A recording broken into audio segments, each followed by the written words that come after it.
अचानकच आमचा कळंबला चिंतामणींच्या दर्शनासाठी जाण्याचा प्लॅन झाला.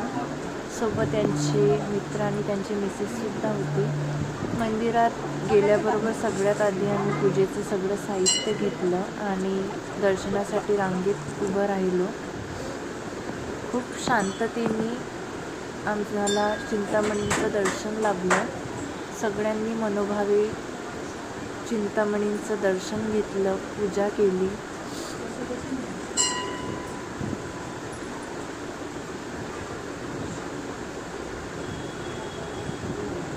अनुला आम्ही पहिल्यांदा मंदिरात घेऊन आलेलो होतो.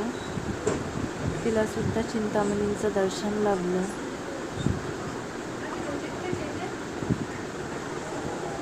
मंदिराला लागूनच विठोबा रुक्मिणींचं आणि भोलेनाथांचं सुद्धा मंदिर आहे. तिथे सुद्धा आम्ही पूजा केली.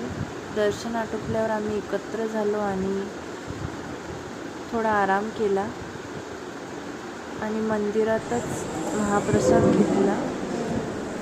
खूप छान आमचं जेवण झालं तिथे आणि नंतर घरी आलो. घरी आल्यानंतर रात्री गजानन महाराजांच्या मंदिरात गेलो. अनुसोबतच होती.